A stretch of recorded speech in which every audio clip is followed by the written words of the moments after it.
Well, everybody is always worried about their Social Security, and it's understandable since a lot of people are depending upon it, and we've seen some recent cuts. Now, we are being told that the benefits are not going to be reduced. And I'm also not saying that it didn't need to happen. And so I pulled this quote because this is really how I feel about it. I'm not disagreeing with the idea that the agency could be more efficient. I would actually say that that's true about all of the government agencies. They can all be a lot more efficient. I'm just wondering whether you can come up with that by cutting the positions first and figuring out how to have the efficiencies later. I think a much more thoughtful approach could make some sense. But I want you to understand, I'm staying purely economic. I don't really care who's in the White House. I'm just looking at what's happening and I'm reporting it. And Social Security is a hot topic.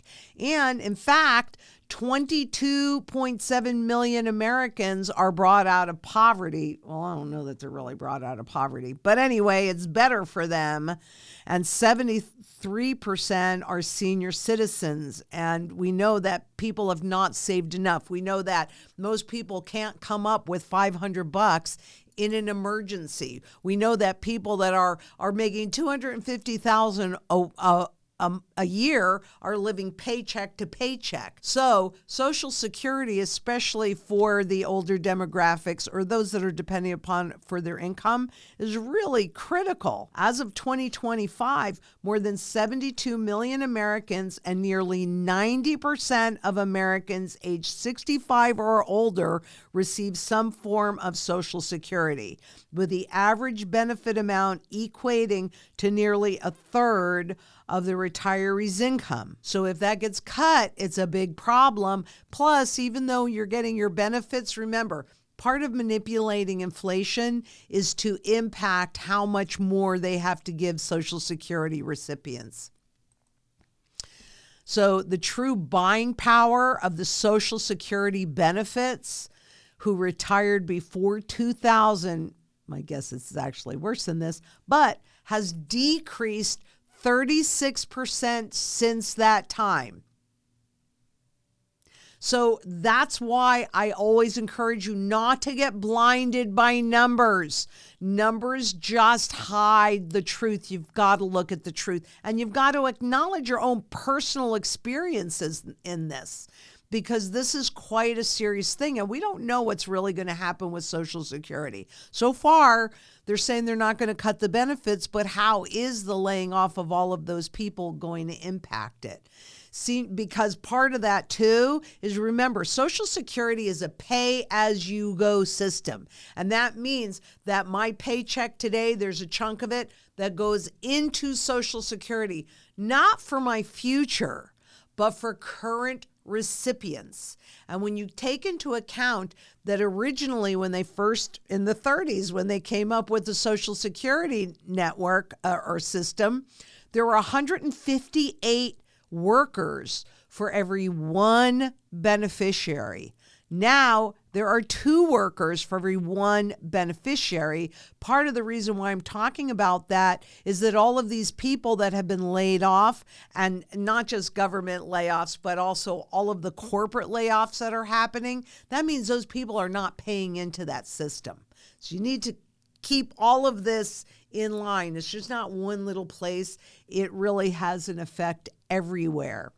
But this is really, if you exclude Social Security, 38.7% of people over 65 are at poverty level. And that's a homeless circumstance. I mean, it's pretty crappy data. But they say that drops down to 10.2%. I'm not sure that that's entirely true either. But what we do know is that a lot of people are depending upon that Social Security for their income. And that shakeup leaves at least 2 dozen officials cause them to leave. But under the new structure, what they're doing is they're consolidating. Boston, New York, Philadelphia regions, they'll be combined. So all of these are now going regional instead of state by state. This could create some backlog. And the new organization that flows that follows deep cuts to the agency's IT, that's information technology contracts, well, guess what? That's going to have an impact in the benefits going out and supporting those that are already in the system. It's going to have an impact. What do you think? I mean, really, that's what you have to ask yourself with all of this. I'm showing you what's happening, but you have to look inside as well and not just listen to me.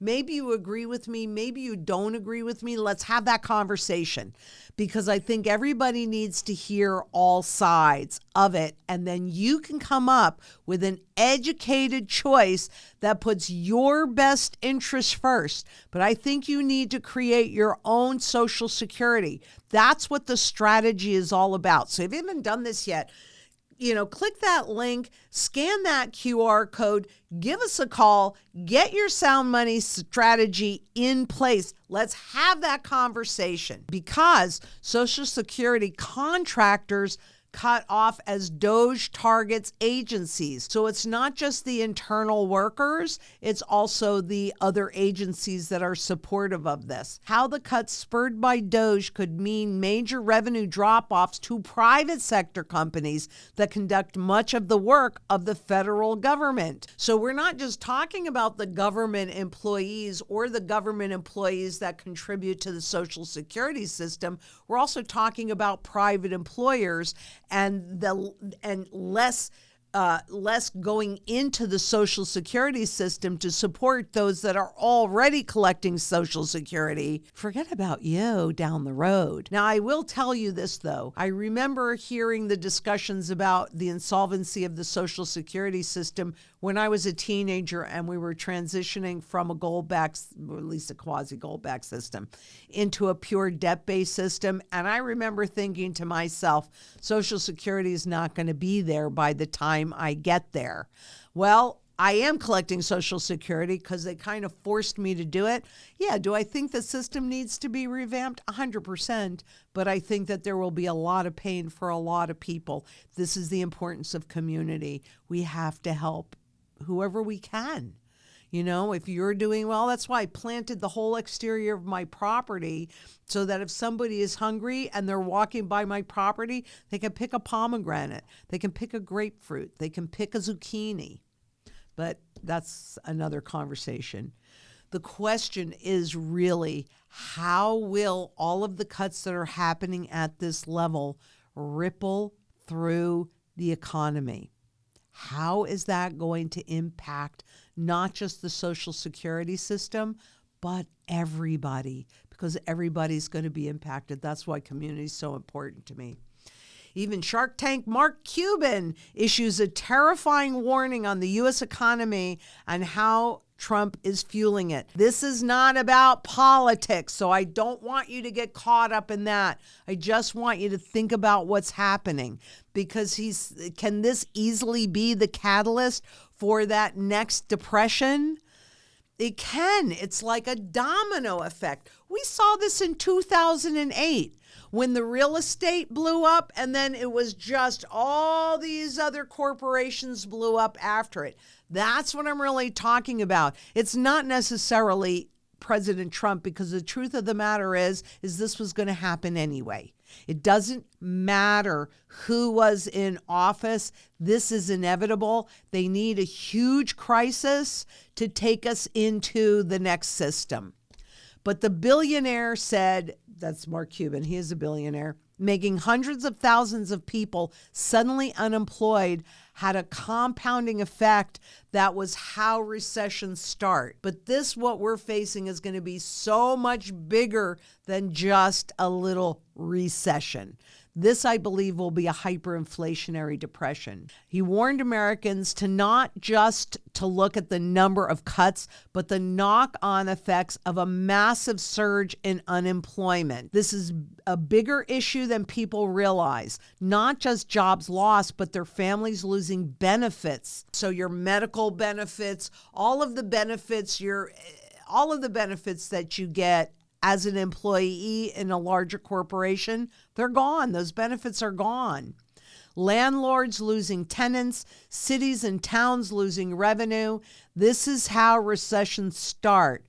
Ready, fire, aim is no way to govern. Again, I know that that can trigger some people, but I want you to look past the political part of it because that's what I do.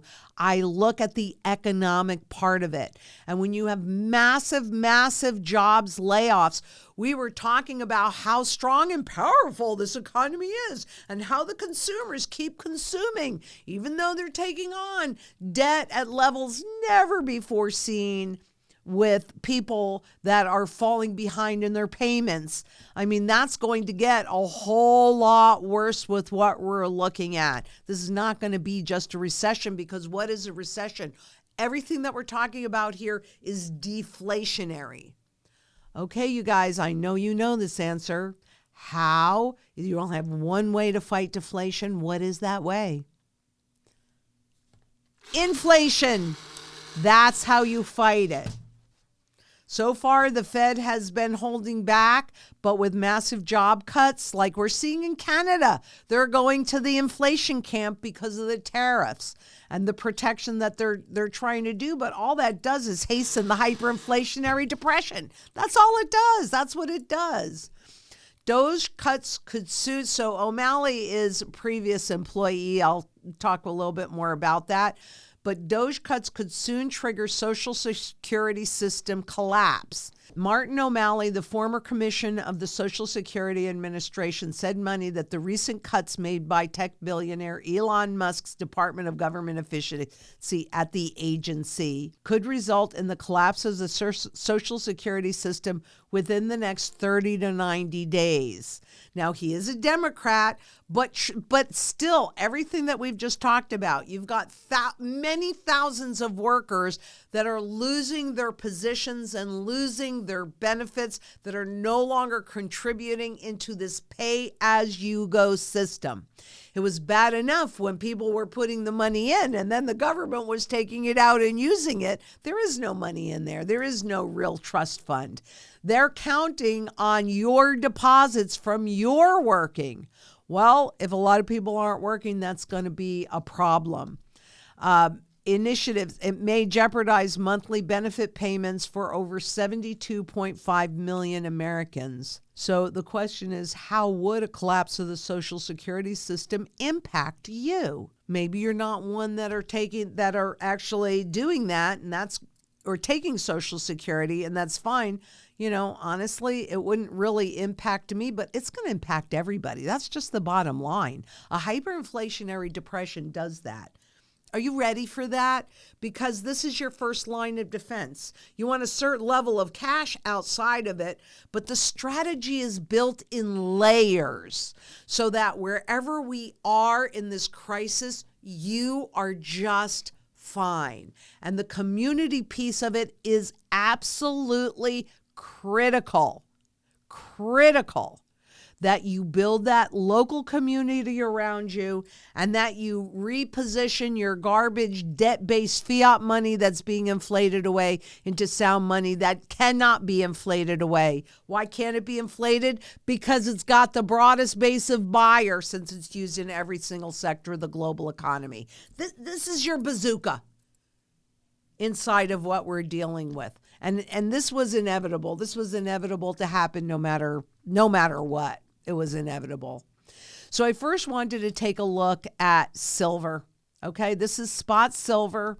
And I wanted to show you this huge cup formation and this second cup formation that really started back in about 2011, right? We are coming to conclusion on this cup, probably sooner than later. And this is the spot silver, the contract market. So keep that in mind.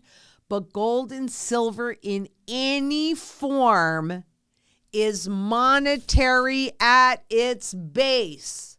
So everybody can figure out how to collect and accumulate some gold and silver.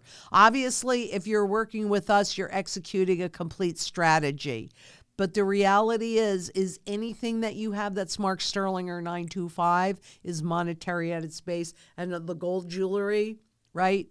10 carats, 14 carats, 18 carats, 22 carats, that's all monetary at its base. So the condition of it does not matter. But I wanted to remind you of the food basket, right? A food basket between 1913 and 2025 went up 2,300%. Spot silver went up 3,281%. So it maintained your ability to buy food. That's why this is my go-to barterable. But any talent you have, anything physical that you have, is also barterable. So keep that in mind. It's a great time to learn more skills. If you can accumulate a lot of gold and silver, accumulate skills. They will come in very, very handy. And spot gold was up over 14,000%. So not only does gold over time maintain its ability to purchase the same goods and services, but it also puts you in a position to take advantage of the inevitable, because the currency collapse going into a new system and the hyperinflationary depression that will usher that in is inevitable. It's been inevitable since 1913. This time is not different. We are buried under a mountain of debt. So I want you to step back and I'm hoping that you can truly see the importance of coming together in local community to ensure that you have security in food, water, energy, security itself, barterability, wealth preservation, and shelter. These are things that we need. But globally, if you convert your fiat into this, and if we can get 3% of the 8.4 billion people to do that, I think we have a shot at having a say in the new system.